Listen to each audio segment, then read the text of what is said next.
Christmas is a clause for celebration. Let's get ready to celebrate the season with a virtual Christmas extravaganza event. Formerly known as Christmas in August, this virtual extravaganza is going to inspire you to jingle all the way to your sewing machine to create quilts, table runners, wall hangings, and other things that will deck your halls and make them merry and bright this season. This series will consist of 13 videos full of projects, new fabric and inspiration, plus a 20% discount code that you can use towards your purchase of Christmas cottons, patterns, and kits you'll see and want throughout the video series.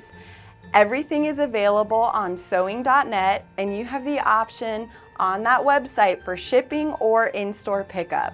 If you see a kit you like, don't delay in ordering it.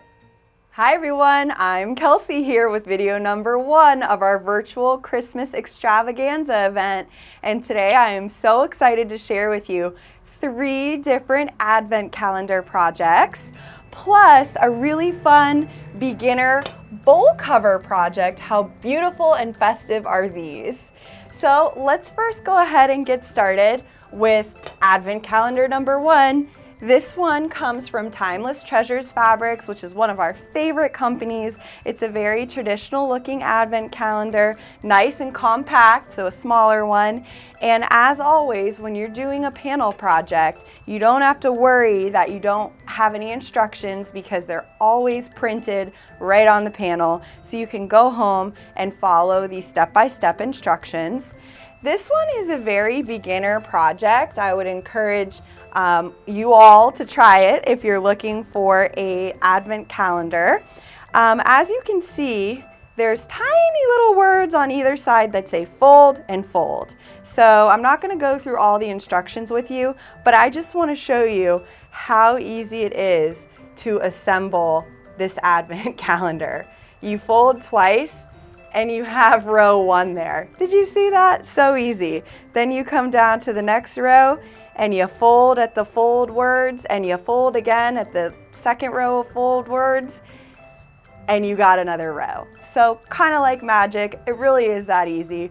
Once again, you do need to follow the instructions on where you sew and where you baste, but I just wanted to make this project approachable for you because it's that easy.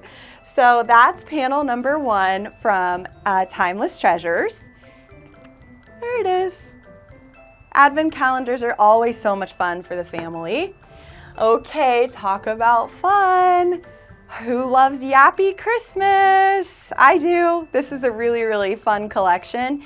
And not only does it have an advent calendar, it has some really cute coordinates. So if you've got a puppy in your family, you're gonna love these Christmas themed fabrics. So let's take a look at panel number 2. And I want to show you, of course, this is it all complete. And as you can tell, this one's put together a little differently. You can see there's a box pleat in there. Still very simple to do. There are instructions, once again, printed on this panel. And in this case, here's your panel base right here. And then at the bottom of the panel, you have your rows, and I'm not going to read every single instruction to you step by step, but as an overview, you can see there's scissors there, so that's where you're going to cut. You're going to cut that row out, and so on and so forth. And so once the row is cut out, we're going to go back to the one that's actually complete here. Once the row is cut out, in the instructions it does tell you to top stitch, and as you can see there's no stitching right here. And that's because Howard opted to use either Unique Stitch, which is a fast drying adhesive fabric to fabric, or you can use a double-sided adhesive like Heat and Bond for hemming. Or you can follow the instructions and stitch the top of the pocket. And that stitch is just a decorative stitch to make sure the top of the pocket is nice and finished. So as I was saying, once you have your row, there in the instructions it tells you the dotted lines are sew lines. So you're going to attach it at the top of the row and attach it at the end of the row and then sew in between, and then take your iron and press down, you're gonna form box pleats. And that's how this row is attached. And then of course it's attached at the bottom as well. So really cool, different ways to get to the same endpoint. Different manufacturers have different pattern writers, and there's more than one way to make chicken noodle soup, right? And so there's more than one way to assemble a advent calendar. So let's take a moment to look at how cute Yappy Christmas is. So I always love pet Christmas fabrics because you can do really fun things for your pets around the holidays, especially if your dog likes to wear a bandana. So there's one of the coordinates. And this one's nice and classic. It's bright red. We've got some paws on there, and we have the doggies wearing different Santa hats. The next one is what we would call a cheater quilt. You can use it however you like. You can make a bag or a pillowcase or a throw, maybe a dog bed for your animal. But as you can see, it already looks patchworky, right? It already looks pieced together. So it makes it easy for you to assemble a finished project when something comes already looking like a quilt. So one unit of this is 23.5 inches. So if you want to make something long, just keep that in mind when you're ordering, because one unit is about 23 inches. Next, we have the Yappy Christmas on a gray background. This is the same print we saw in red, this time on gray. Okay, and now we're moving on to the final advent calendar that I'm standing in front of.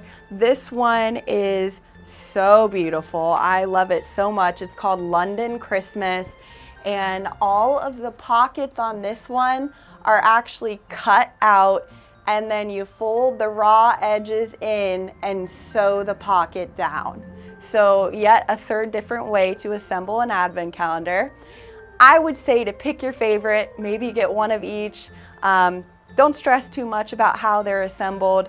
Just enjoy them for what they are, right? So this is a really fun one of the hustle and bustle of London at Christmas time. You've got the double-decker bus decorated for Christmas, different people shopping around. This would be a really fun one to add rhinestones to, because let's not forget you can embellish all of these with rickrack. You can do different quilting on them. You can leave it plain if you want. Let's take a look at the coordinates that go with this. There is a little bit of metallic in them. They are so pretty. I love this. You have the double-decker buses and people with bringing home their Christmas trees and different presents. So this would be good to use on the back. If you're ordering online, you need to order a yard for the backing. I'd say on all three of these. There is batting in all three of them as well. And London Christmas comes on a striking black background as well. Go green by replacing the usual plastic wrap and aluminum foil with these reusable and reversible bowl covers. You can wrap bowls and containers to keep your food fresh and looking festive. The elastic wrapped around the edge keeps the cover snug and tight on your bowls, and they can be custom fit to any size bowl you have. I'm showing this project in Christmas fabrics, but the idea can live on year-round just by your fabric choices. Think about using your favorite team sport to bring food to a tailgate or a party, or think about any other holiday. As an added bonus, we've applied heat and bond vinyl inside to make the bowl wipeable and stain resistant. Side note, if you leave the cotton unlaminated, it breathes. If you do laminate it, it doesn't breathe. Let me go ahead and give you a quick demonstration of how easy it is to apply heat and bond vinyl. It's demo time. I'm going to show you just how easy it is to iron on heat and bond glossy or matte vinyl. What am I talking about? I'm talking about the shiny stuff you see right here that makes your project stain resistant and wipeable. kind of a cool addition that isn't mentioned in the pattern. So for demo purposes, I have a plain piece of cotton. I'm working on a quilter's cut and press mini ironing station, and I have my mini Oliso iron. Okay, so I've cut a square of the heat and bond vinyl to match the size of my project, and all I'm going to do is find one of the corners and peel away the backing from the heat and bond vinyl.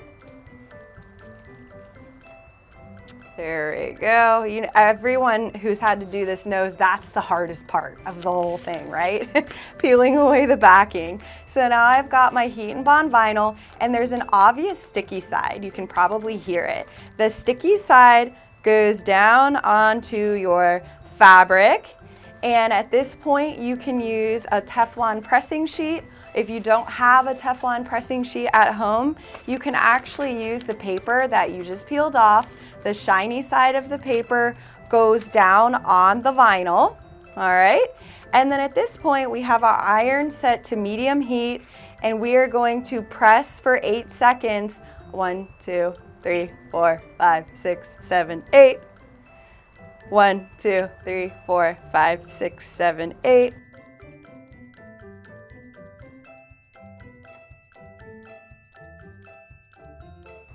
Get up in this corner. And so what I've done right now is I've just turned a regular cotton into a laminated cotton. And that is a super cool project to use for so many different things. In a video prior, I told you guys that you can use it on the inside of a makeup bag, which makes cleaning your makeup bag so much easier. You can use it to make a laminated grocery bag or a laminated apron. The list goes on and on and on. This is a really cool project. It's by the brand Heat and Bond, which we all know and love, and it comes in glossy or matte. So it's always good to have some of this on hand at home. And at this point, you've got your laminated addition to your project, just like that. So because that is not part of the pattern, we have included our own little written hints and tips for you. If you purchase this pattern, this is what it looks like. It's the Welcome Home bowl cover by Shabby Fabrics. And if you do decide to laminate, we put inside of it our very own tips for doing that. That's totally optional. All right.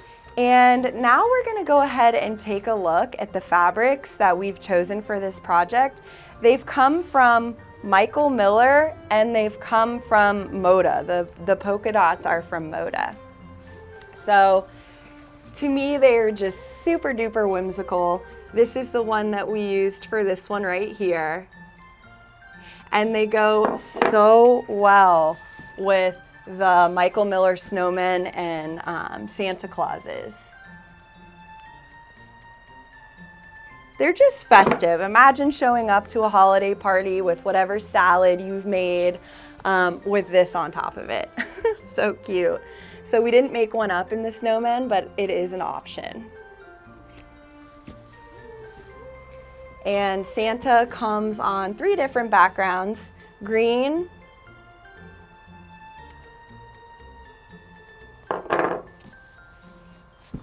white,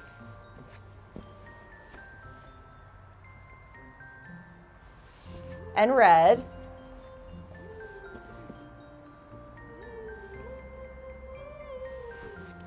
And the snowman comes on a green background as well.